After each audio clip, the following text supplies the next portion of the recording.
Turn 91. Frederik has declared war and has started moving troops east. I don't actually see any movements. I presume declared war to move a scout in or something. I'm not entirely sure why. We also had some Christian dissent here. Some events that don't really matter. Temple of Solomon completed, Christian dissent. We had the choice of spending civics or training or just not dealing with improving that. So no specific events there. We're going to take Barding 3 years away. We should win on turn 93, so Barding won't matter. But Portcullis also doesn't matter. It just unlocks moats, and we wouldn't, the moat would not matter. I'd much rather have Barding available. We will start attacking his anchored ship in a really interesting way. We're going to actually attack his other troops here. The rationale is here. This anchored ship provides coastal movement. He's going to want to take advantage of that coastal movement. I want to deny that coastal movement. So that's that. We will then move force march a worker here, start a fort. The rationale here is this is a tile on the right side of the river for Sur. Sur has this cool river east of it. I want him, since he's very melee heavy, to have to attack across the river. So I'm going to put a maceman with a zealot into that tile, into that fort, and just fortify it and chill. He's not going to be able to kill it this turn, as far as I can tell. He just doesn't have that many ranged units. There's just 2 ranged units, as far as I can tell, here and here. So that maceman then will be ensulced in a fort, which will be amazing. We'll move another maceman and fortify. Paranoia, move the unit into Shiraz. We're also going to remove the dies from Shiraz and send it to Menifer. That should get Menifer done on turn 93 in 2 years, not 3, as it shows here, just because of the way the math works. And then we are also going to strip the statesmen of their pearls, because that's another luxury. And we are going to send that to, and we're going to send that to Zhao, because Zhao will be done in 3 years that way. Zhao will be ready on turn 94, which will be nice little safety. In fact, it already says 3 years. That Menifer is actually going to be 2. But that way we have Zhao done in 3 years, just in case we need it for some reason. Keturah will be 4 years. You can't get Keturah unless we also send 2 Lux to Keturah, so it doesn't really matter. Neither of those points is going to be dispositive, since if Sur falls, that's 2 points, but just in case we lose a city somewhere, that's only worth a point. I don't know. Like if Amunia falls or something, that's just insurance, or Wasa can't fall because of the pyramids. But yeah. Next, we are going to move a unit back here, kill that guy. Fortify that guy. We'll kill that guy. Just the annoying descent dude. And then we're going to move this guy into the city. We also rushed Trireme, rushed a Cataphract Archer, rushed a Maceman and a Trireme here, rushed a Cataphract Archer here with Civics, rushed a Cataphract Archer here with Civics, and then sold some stone to be able to rush a Cataphract Archer with gold, and then we moved with the Cataphract Archer we produced up here just to have it ready and able to attack. That's pretty much it. Set councils everywhere else and move this guy into Shiraz as a paranoia check. I don't see a way really for Shiraz to fall. No sign of Fluffy. If he tries to land or something, we are well equipped to deal with that. Fluffy is now actually much weaker, which is pretty impressive on our part. But maybe not that impressive, but pretty cool to be much weaker. We can rush that. Nisibis is 2 years away. Menifer, if I've done the math right, should be also 2 years away. Even though it says 3, assimilation is going to tick down slowly. So 24%, then 23, 22. It'll just be a narrow thing, but that should be the case. I think it's worth it from what I can tell. I just need 2. I don't need 4. I could send 4. It doesn't matter. It should only be 2, as far as I can tell. Although I can see a case for sending the pearls there, but it really doesn't matter. I think 17.5, the math should work out, as far as I can tell. Very slightly. I guess paranoia, does it actually? How does the rounding go? I presume the rounding's after. Rounding is after. So, 64.7. So, Yeah, so that's pretty much it. I think the rounding is just a visual thing. It's not actually rounding the values. So 2 will be enough. We're going to trust the math. Otherwise, we win on the next turn. So yeah, turn 93 should be able to win. He's probably going to anchor a boat here. Not this one, because that one can't get out. But maybe he has some more boats, and he can anchor here. We have these 2 ships potentially that can come and attack somewhere. So. And yeah, we've got a pretty good vision of what's going on back there. Yeah, so a little tense, but we're amassing some more. Macemen are actually pretty useful because all his stuff is to kill horses. So macemen are quite useful. Barding will be great, but we'll hit too late to matter. But just being able to upgrade our horses to barding will at least help with this slaughter. Look at how much damage he does to my poor horses. It's not really nice. It's really not cool. Because they're only 6 strength against 8 strength, and those things actually do more damage to horses in melee. So, yeah. Okay, I think that's pretty much it. Not much else to do. Christianity hates my guts. Statesmen we've stolen their luxury, which has pissed them off for 20 years, but doesn't matter. We actually have no statesman military units. So yeah, that's kind of cool. Never built the statesman military. I think we were thinking about getting one started here and just never got started, so it doesn't impact our combat strength at all. This finishes next turn, which will put us at 52, and then Menifer in 2 years and Nisibis in 2 years will put us at 54. And then Keturah in 4, Zhao in 3, Waset in 4, and Necropolis in 5. So, yeah, lots of points flowing in here. We'll see what Frederik does. I think it's worth moving the boats out and blocking this coastal movement. It'll just prevent him from getting more units in range. This substantially reduces how far these units can go. I want him to have to force march towards the sewer. Really want to buy as much time as possible. That's another reason behind that fort. And yeah, everything else is just chilling here. We can always spam build roads if we need to. Don't think we will, but this is also great terrain for us to fight on. So yeah, no forests next to the city for sure. Definitely we don't want that. So yeah, I'm very happy to shoot arrows at him. I don't do that much damage. 5 looks like it's about 5 damage to one of these. They're all pretty much upgraded with Horsebane. Many of them are. So 4, 5. Yeah, I can kill one of them. I will lose tons of units, but I'm stronger than him. Although a lot of my unit strength is over here, which is awkward. But yeah, double checking. Menifer has salt, gems, and dyes. Zhao has salt and pearls, which should finish pretty quickly.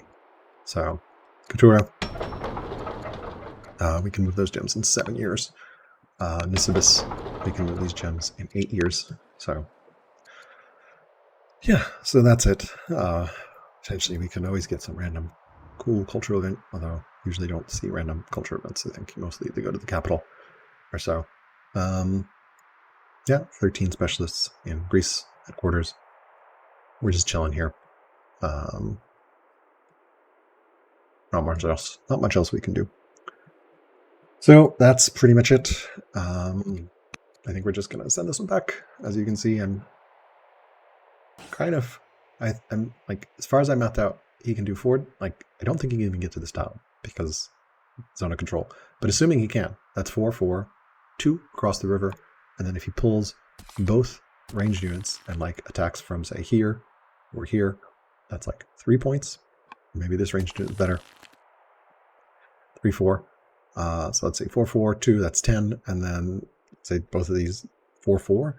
That's 18. I guess he could pull a boat up here and attack from the coast for 2, except for I have Zealot, so don't even see how that could happen, how he can kill that. So I'm pretty sure he can't kill that, and he would also have to be like, this is just out of, like, he'd have to force march. Well, this guy has Swift, but the other guys would have to force march, I think. Yeah. So Cool. All right, that ends the turn. We're going to send this one back and see how things continue to unfold. We are very close to victory. Hopefully 2 turns. Minifer should, with that culture boost, be 1 turn away. 2 turns away. 1 turn away next turn. Because we will be at 82.25, 21.1 increase. Yeah.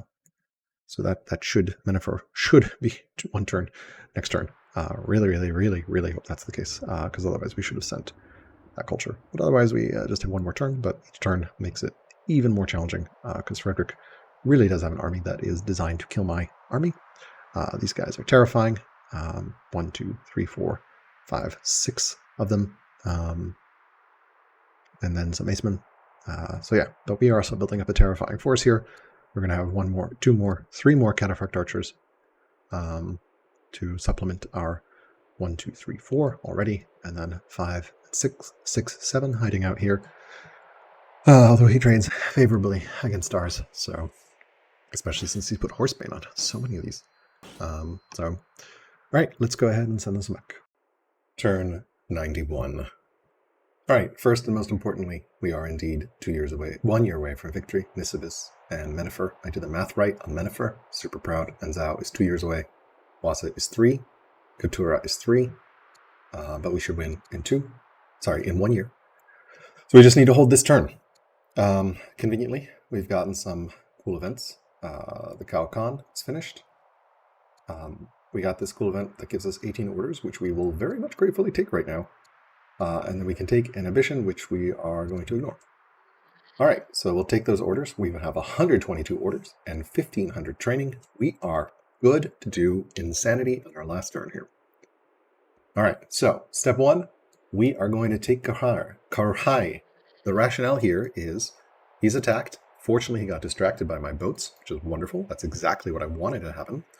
We're going to take this, because otherwise, this city is going to flip to him, and he's going to have coastal movement here, which is going to speed up any attack on Assur. Oh, and by the way, he applied treachery to attack Assur, which means, in theory, if he got his Cataphract archers over there, he could take it.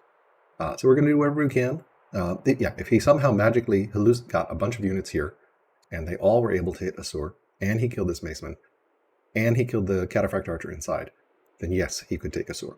We're going to do everything we can do to prevent that, because there's only 21 hit points on Assur, but we're literally going to throw units away. We're going to just take this city. So let's first take this city. We're going to force march, get some units in there.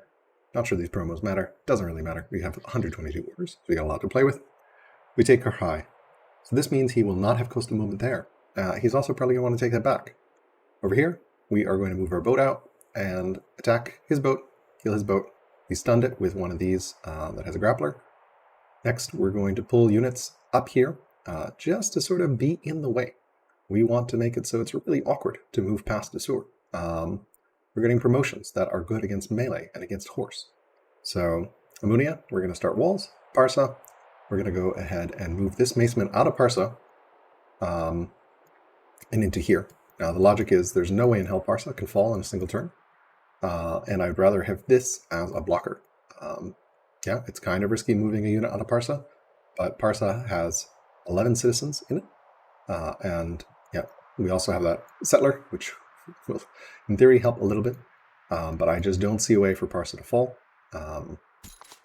Even if he force marches, he can't reach Parsa. And also, he can't get through this. In theory, he could. I don't know what this terrain looks like, but it feels like it's going to be really, really challenging for him to move out this way. So, yeah, we will take that. We'll upgrade some troops, move them over here. We'll create another line here. The rationale here is we want this line to be basically a delaying function. He's going to have to kill these units to get past them, or at least kill one of them to get past them. And then it's just really awkward to get to Assur. We want to make that as challenging as possible. Start Cataphract archers. We'll burn our bank to rush all of them out. Can't really hurt to do so. Again, this turn should be victory, considering there's really no way for him to stop me getting points off of Minifer and Nisibis. And I don't see any cities that are remotely close to falling. His units are all here. He has no water connection. I just denied this water connection. He can't come over this terrain. It's just too terrible terrain. He also doesn't have a zealot where I do, because he only has a scholar, which means his units can only leave 3. So I don't see a way for him to even reach Parsa right now. He can come kill this necropolis, potentially, somehow, if he magically gets through here, but the challenge is, even with his strongest unit, I don't think he can break through here. And yeah, he would need 5 damage, and then I think this guy is the strongest or so, 13. It's just not there. That's 18, and he doesn't have another ranged unit to break through that one. Deliberately placed it here so that he can't attack from multiple perspectives. Also, he's going to want to take the city. He's going to want to deal this. He's going to want to deal this.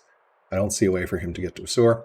There is a slight risk that No Legs and Fluffy have also coordinated landings on Assur, but that doesn't. Fluffy plays before Frederik, so in theory, Fluffy could hit that with a treachery, and No Legs just played now, and Whoop plays after me, so No Legs will not matter, or no Legs plays before me. Yeah, so all of them play in that right order. So I think this is it. We got victory here. We're 1 turn away. Nisibis and Menethur. The math on Menethur. It is indeed 1 turn away, thanks to assimilation. So as long as he doesn't do damage to Menethur or something, we should be fine. Here's what I mean: that if he has a cataphract here, he can deal 5 damage, or here, so that'd be 15. So I'm trying to block all the points where he could put a cataphract, and then otherwise it's just not enough.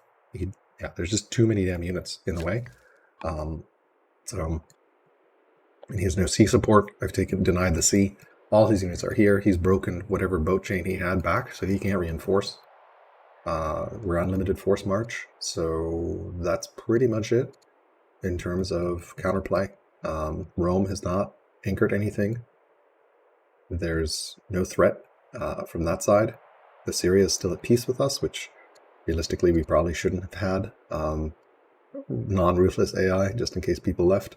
I think it's also peaceful AI, peaceful aggression. Yeah, so that's not great. I really wish Mojo had stayed, but it's definitely to my advantage that he left, because then I could use buffer Assyria to my heart's content here. Yeah, Parsa undefended feels a little woo, but there's really nothing that can attack Parsa, and nothing that can take Parsa. So, yeah, Frederik mentioned over Discord that feeling when you upgrade to cataphracts and your opponent is still stronger because he still reads as weaker to me. I'm going to potentially lose all these troops, and I don't even matter. Does not even matter. He can't get through here. I'm pretty sure he can't get through here. Even if he pulls a cataphract down here, it does 5. It's on 30. There's a river here. So, yeah. So if he magically gets that many cataphracts here, it would do 15 here, maybe 20, but then this one is a problem, and I don't think he can actually get the cataphracts down that far. Wish there was an easy way to see how far units could force march, but I don't think there is. So this one I think is the most rangy one. It can go furthest with that swift general. Yeah, this is going to be brutal over here, but that's okay. Yeah, so I think this is it. Didn't really need to overthink this turn. I think we're just 1 turn away in Menethur and 1 turn away in Nisibis. Thanks to that, but I just wonder finishing now. Families are all in great shape except for our poor statesman friends. Burned all our money, burned everything. We're getting more cataphract archers in case for some reason we need them. Horsemen were definitely a mistake. Tech tree wise, I should have totally gone for windlass, because that counters his units way better. Barding is actually not great for me, but it doesn't matter because we're 1 turn away from victory. All right, gonna send this one back, and unless I'm somehow incredibly wrong, we should be winning next turn. Turn 93, and we have victory.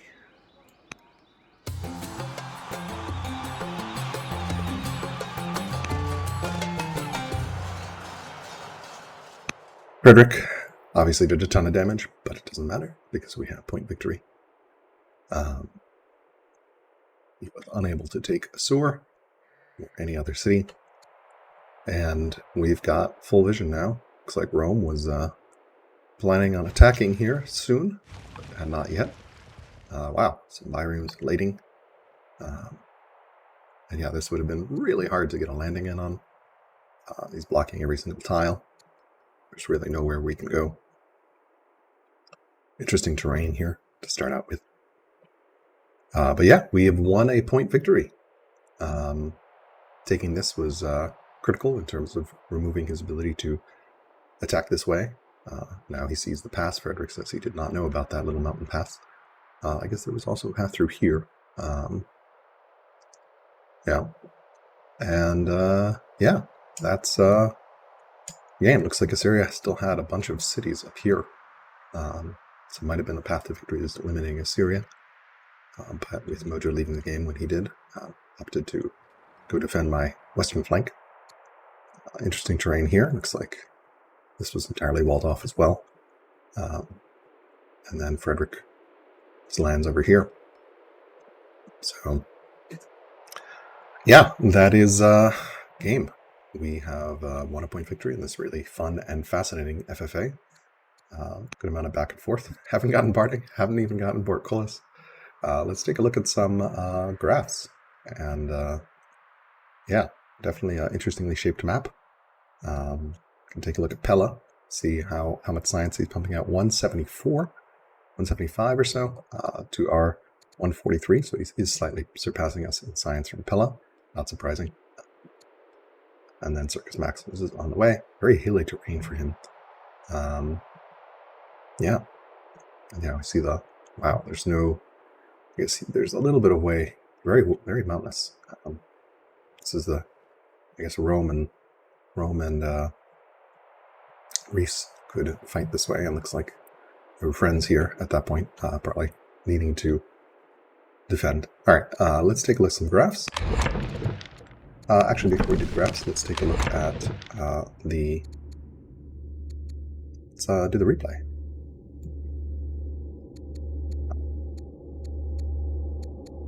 Toggle the fog, export the GIF. Yeah. See Assyria getting very large, so and we can replay it here. Yeah. Advance year by year. You can see the founding locations here. Yeah,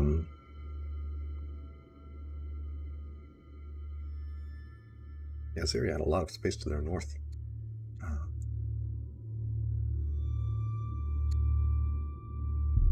Yeah.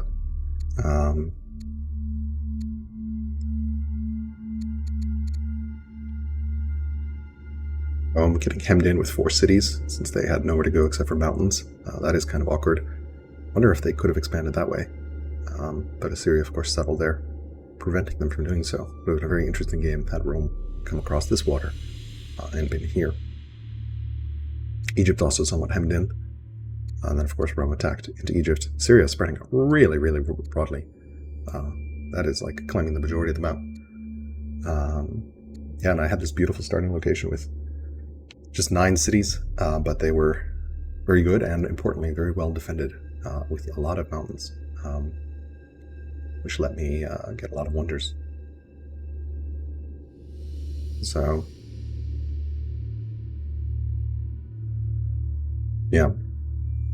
There's my attack on Assyria, and then attack on Rome. And, yeah.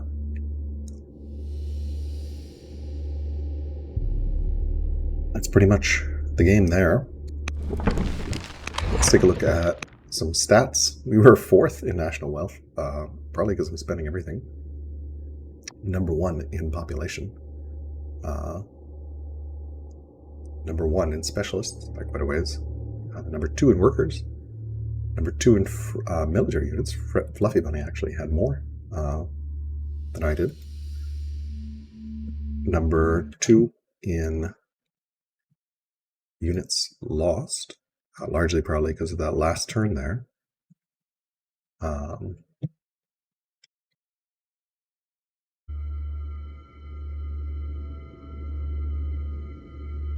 Yeah, I lost a lot in that last turn.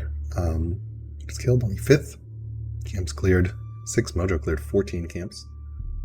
Top 9 laws. Number 1 in techs. Longest reign 50 years. 10 courtiers. 344 improvements. Just a stronger economy than everyone else. And 5 wonders. Military score. Yeah, we sort of massively outpaced Assyria very quickly, and yeah, we had a very crushing military score advantage here. Family opinion, pretty good all game. Victory points, likewise, just sort of went towards the stratosphere. Resource prices, territory explored, gets it spiked at the end there. Owned, yeah, that mil score graph. Wood production, wow, Fluffy really producing more wood than everyone else. Babylon, until they got invaded, were on top of that. Stone production, massively outproduced everyone on stone. Iron production, likewise, ahead on iron. Food, also ahead on food. So my economy is much stronger than I anticipated largely. And of course, order production. Yeah, we're way ahead in orders for... Assyria is actually ahead. I think the schemer start was actually stronger than my order start. It's an interesting thing to note. Then we passed them in the late game, and yeah. Money. Babylon is making 2,000 gold a turn, not 14 discipline leader. Just incredible for Babylon. Yeah. Science production. Wow. Frederik, right on my tail. Very, very close science production-wise. Both of us sort of neck and neck. I presume this is him getting Holy War or something. I'm not sure why it went down. But yeah, very, very close science production-wise. And he's well ahead of me in the early game as well. Of course, I got monotheism, which helps a little bit. But yeah, we do not have much of a science lead at all. But there's a little one, I think. Happiness production. Culture. Went straight to the stars here. And training. Like a lot of this is council towards the end. Civics. There's a massive civics lead all game. That orator leader, double orator leader, I think. And then early courthouses also helped. And that civics lead, and some of this is just towards the end counseling, but yeah. And then growth production here. Cool. All right, that is game. That was a really, really fun FFA. Definitely some back and forth. Definitely was freaked out over the forces that Fluffy had here and perhaps overreacted pulling west, but just did not want to fight. I don't think I could have held him off without pulling my forces south, and fighting on 2 fronts is the last thing you want to do. Definitely curious how the game would have gone had Mojo not left. But all in all, really, really enjoyable. Interesting starting locations. I think I did sort of luck out with a really nice starting location.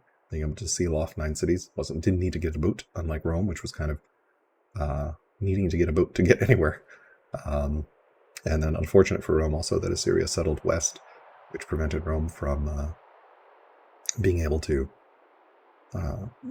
settle to the east and necessitated the invasion of Egypt. And that's, of course, unfortunate for Egypt. I was able to sort of peacefully develop it until I was ready to strike. Cool. A couple of few additional things to show off here. Here's our final tech tree. And here is our final family tree.